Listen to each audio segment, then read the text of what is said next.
Okay, hello all you crazy people out there, my name is Dragonite, welcome back to Pokemon Brilliant Diamond. It is time to give chase to Team Galactic. Persistent pest. If our plan works, our boss's dream comes closer to fruition. Our boss's ideal world is gonna be created, so I'm not gonna waste my time on a nobody like you. I'm telling you now, don't you come chasing after me. Based on the principle of Waffle... Oops, hee, I'm not always gonna plow into you every time we meet, so how's it going, Dragonite? Buffing up your Pokemon, eh? I'll test you and your Pokemon out to see how buff and tough you are. Alright, so unexpected Waffle battle. Let's see. So I was, at the end of the last video, I did a bit of complaining about the Pokemon selection in Sinnoh, and I guess, for the sake of fleshing that out a little bit more, I'll go through it again as I do this fight. In... My controller cords are getting all tangled up here. When I did my Let's Play of Pokemon Sword last year, I did not use Repel the entire game. In fact, to this day, I do not know exactly how Repels work in that game because the way that you encounter monsters are a little bit different than they were in previous Pokemon games. But did you just use Double Team? Oh, for God's sake.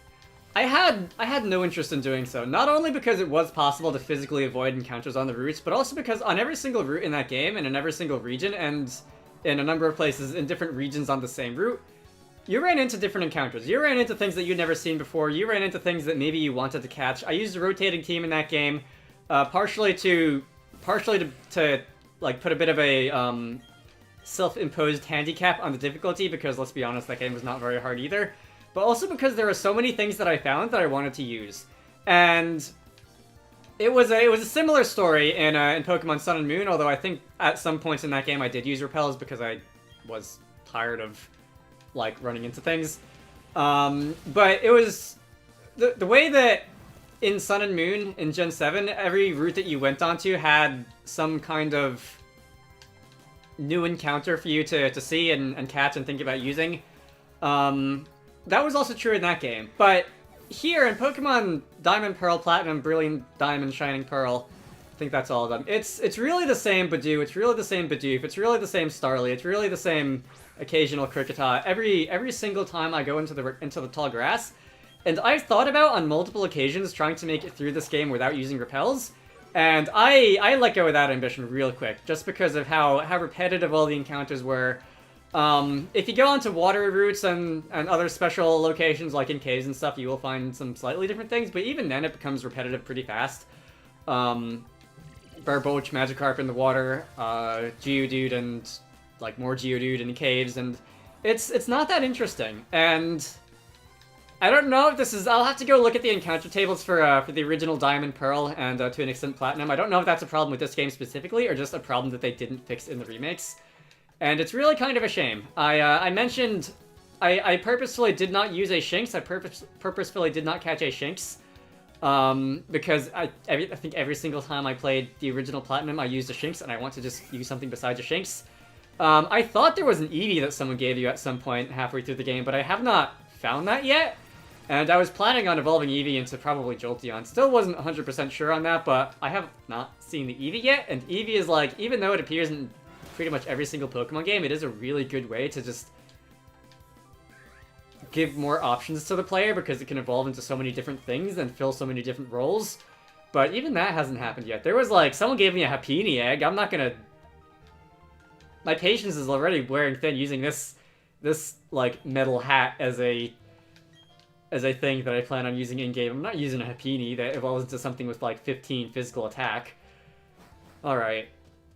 That's my complaining. I've spent 4 minutes complaining about a game, like at the beginning of a video. I think that is an all-time record for me. But we're gonna be scooting off to the lakefront and seeing if Team Galactic has any trouble they'd like to cause while I'm around in front of me. Sir, we need the energy from Valley Windworks to make this. It would take a scientific genius to make something like this. Therefore, our boss who made this is a scientific genius. Yes, that is the conditional logical operator. I believe A implies B. And oh god, how does the truth table go for that? A implies B is true. True implies true is true. I'm sorry. False implies true. is also true, somewhat counterintuitively. False, true implies false is false. And false implies false is also true, is the truth table for the conditional. Don't ask me why I decided to go there. Anyway, you're gonna... I don't know. Your head is in the clouds just as much as mine is. Let's see. Let us... There are some times when I'd rather use the circle analog stick to move around, and there's some times when I'd rather use the D-pad. Different controls seem to call for different input methods. It seems if I had to try and describe what I'm doing here, the new universe the boss was talking about. Excuse me, a minute ago you said a new world. Has this been upgraded to a new universe now?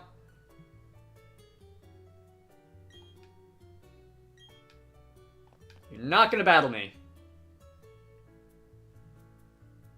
Alright, whatever. If I had to try and describe where I prefer to use the different, like, input schemes, it seems like, wider open spaces... Stop that! Wider open spaces like this seem to lend itself to using the analog stick, and, more confined areas such as indoors seem to be better suited to using the D-pad. And, for what it's worth, are we actually gonna fight yet? Alright, let's do this.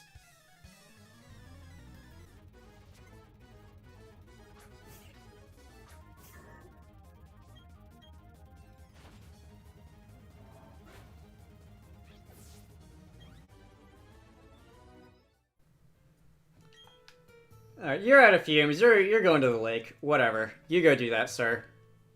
There's also the fact that the way I'm using I mentioned this from time to time. I'm using an Xbox One controller for my game here, and not the actual Switch Joy-Cons, because my Joy-Cons are suffering from drift, and I prefer the shape of the Xbox One controller anyway.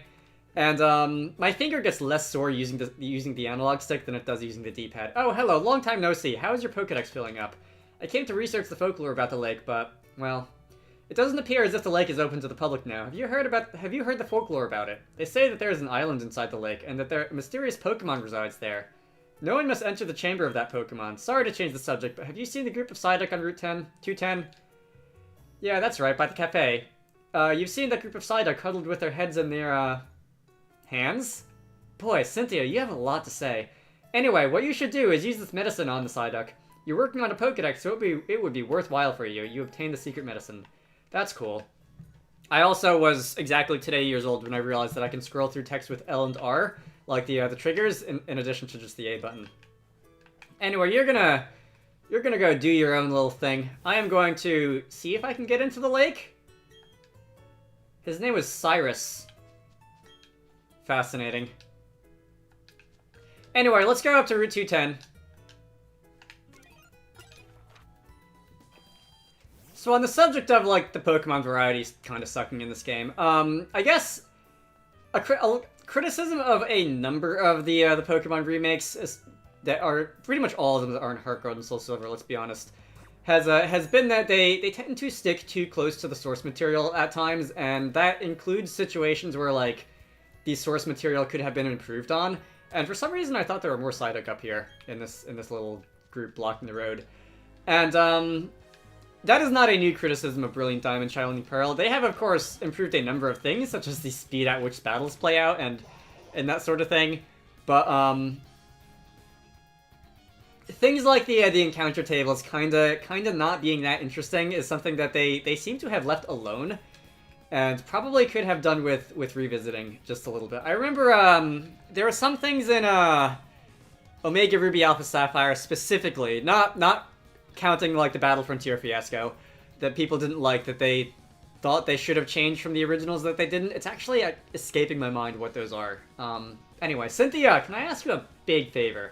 I want you to deliver this old charm to my grandma in Celestic Town. I know there are some rare Pokemon between here and Celestic Town. Oh yeah? Are you sure? So it'll be worth your while to go. Alright, let's go play Imperial Courier a little bit. And my grandma has this sort of bossy air about her. Don't most grandmas, really? Just a little bit? I think you'll recognize her right away. Yeah, I'm sure you will. She's the elder of Celestic Town. And as for the location, look on your town map. You can't miss it. Okay, I'm counting on you. See you again down the road. Alright, Cynthia. Boy, I don't remember her talking that much. That's a super repel. I will Against my better judgment, I'll leave the repels off for a little while in here, and I'll see if I run into anything that's at least a little bit interesting. That's just Geodude. That's a Geodude. I'm fighting a Geodude. You know, game, when I'm complaining about the encounter tables, that would be the perfect time for you to drop something nice and unique in my lap, like, I don't know, something that gains a new evolution in Gen 4 or something, maybe? Like, I've never used a Tangela or Tangrowth in game. Tangrowth was a new Gen 4 evolution, if you level it up knowing Ancient Power. I've never used a Yanma or Yanmega in game.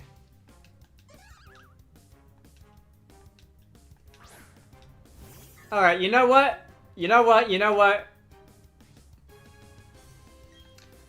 Good, this is good enough. Alright, I'm going to try and deliver a neutral payback upon you. And you're gonna protect. I'm gonna try and deliver a neutral payback on you, and this is where I have the opportunity to reconsider this, because you are like 14 levels weaker than me. So maybe instead of doing that, I will use an extra sensory. I don't believe I used the Mime Jr. or Mr. Mime at every point. And you know what? We can do that. We can do that because especially Psychic and Fairy is a bit of a hole on my team as far as type coverage goes.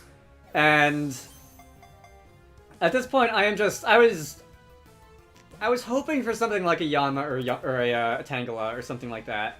But honestly, Mr. Mime, I'll take it. All right, and I'm like catching you out of like disdain right now, which is probably not the best attitude to go into a new teammate with. But I'm gonna have to think of a nickname. Who's a scientist who is vaguely related to fairies or psychics or whatever? Alright, this actually has pretty much nothing to do with psychics or fairies, but you are a female. I do want to give some publicity to some under, at the time at least, that is not an N, some underappreciated female scientists of their age. FRANKLI and Rosalind Franklin, the lady who discovered DNA, and then promptly had credit stolen from her in the most literal sense possible by James Watson and Francis Crick. Rosalind Franklin has joined the party. Alright, you are level 20. I will not be putting you out into leadoff because I think you will probably not have a very good time when it comes to fighting battles. Anyway, we're gonna be using a Mr. Mime. And I guess I can put a repel on right now, because I do not have the patience for running into any more Geodude. Let's see, I know on paper Yanmega is not a very good Pokemon. And I've never used it in a game in single player. I have used it a couple times in competitive. I feel like it's better in practice than it is on paper. And I kind of, at some point, maybe the next time I run through Heart Gold and Soul Silver, I'll use a Yanma/Yanmega, because you should be able to evolve its Sinnoh evolution in the main game of Heart Gold and Soul Silver, thanks to, I need the fog, don't I? Thanks to, all it needs, where's the TM for the fog? There it is. All it needs to evolve is, boy, nobody on my team except Kepler can learn this. Let's get rid of Quick Attack. All it needs to evolve into Yanmega is the move Ancient Power, which you can of course learn by level up at some point, I believe. Anyway, let's see. I need to use this from the menu, don't I? Okay. No? Hang on, wait. Can I just use, I can just use the fog from the hidden moves list. Okay, wow, I just wasted a Quick Attack. I'll see if I can relearn that later. Okay. So, we have a black belt here. Yeah, I'm not gonna try and have Mime Jr. fight you on her inaugural battle. Okay, you're actually not gonna fight me, you're just going to tell me to use the fog. And I totally just wasted a move slot on Staravia. Alright, whatever, that is a ninja. Whatever.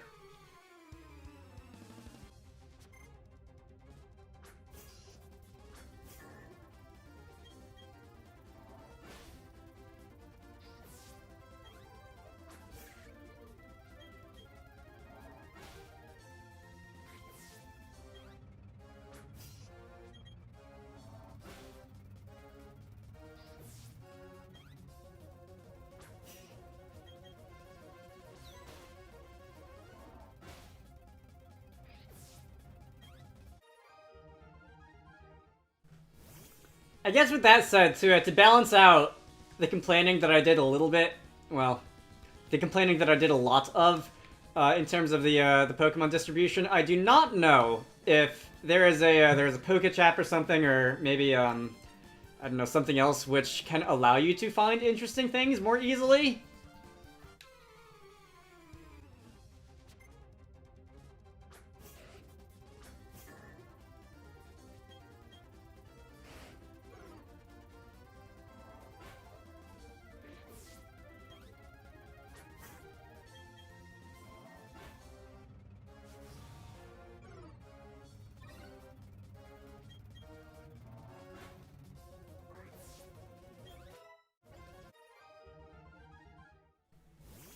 Although, admittedly, I haven't talked to every NPC I've been able to find. I have spent a fair amount of time poking around in the menus and stuff. Speaking of which, I would like to hide that because it's kind of ugly. And I don't think I found any such thing. Although, that does bring to mind one thing that I know about that I haven't spent a great deal of time messing with so far.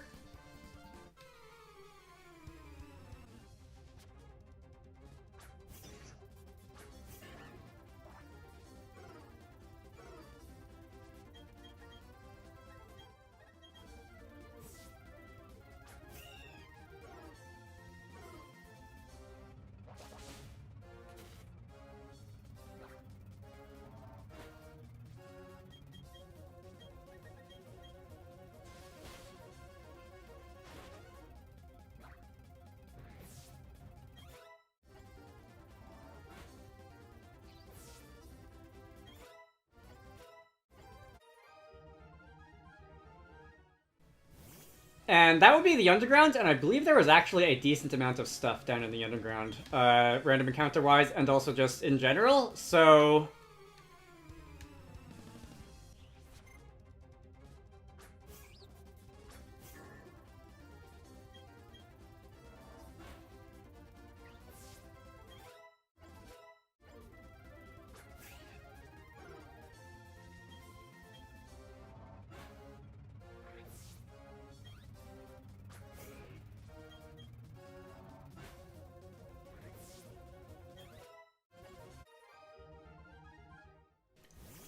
I was going to put that off until much later, but I think once I hit the next storage checkpoint in Celestic Town, I'll just do that.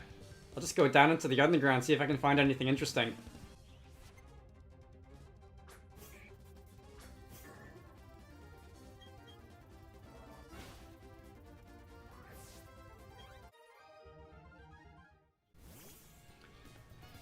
Alright.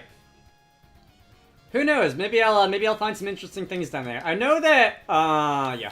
I know that when I was down in the Underground the first time, that's another ninja.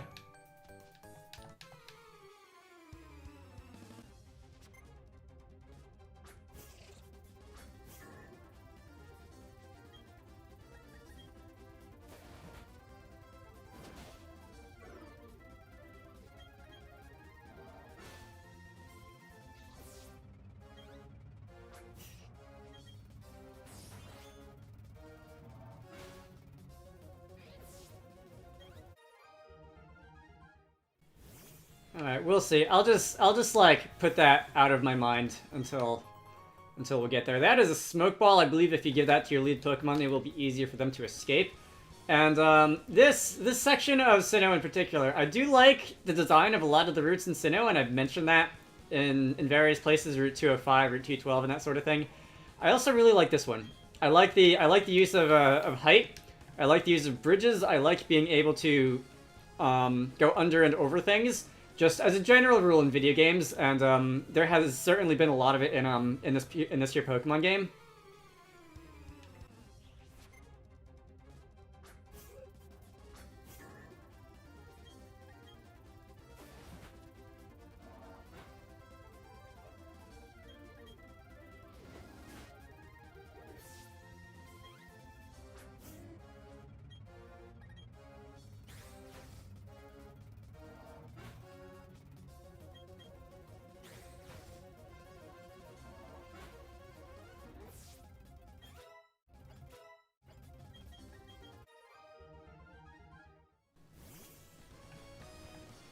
Alright. That was definitely one of the things that I remember liking in particular about the Sinnoh game. So this is Celestic Town. I'm going to run back this way real quick. Actually, you know what I'm gonna do? I'm gonna go hit the Pokemon Center and I'm going to restore some of my power points. And also while I'm at it, I'm gonna put someone else out front because every time I enter the route, I'm gonna have to do this, aren't I? Because I do want to have someone besides the bronzing out in the leadoff slot, because it has been a while since I've had anyone else besides that. All right.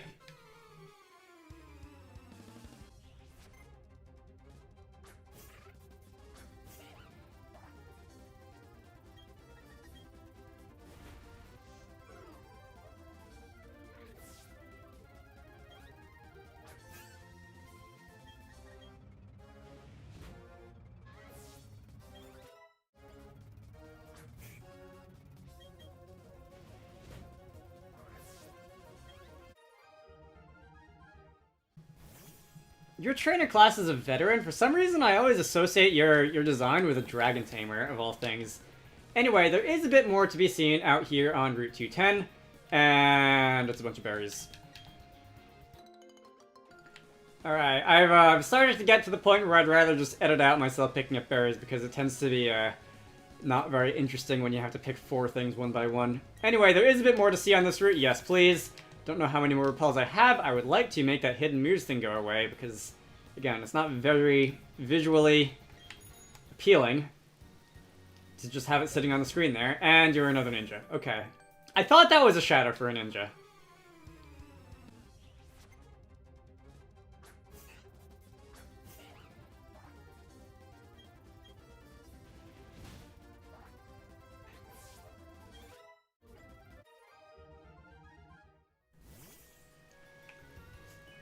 Sometimes it's obvious when something is a ninja, sometimes it's a little bit less so. Let's see, I can grab this item in a Pokeball over here. And this is going to contain a TM30 Shadow Ball. Okay. Is there anybody on my team who can learn that? I somehow don't think you can learn that, Archimedes. And even if you did, you're a physical attacker, I am going to not be even attempting. Was there anything else up this way, up to the north section? Out this way? Okay, so that is a... I need rock climb before I can go up there. And that will allow me to get to the rest of this route. Okay, so I'm going to go back to Celestic Town. I'm going to end this video here. So, next time we shall be poking around Celestic Town and probably poking around the Sinnoh Underground at least a little bit more, looking for things that I can catch. Until then, I hope you all enjoyed that, and I will see you all later.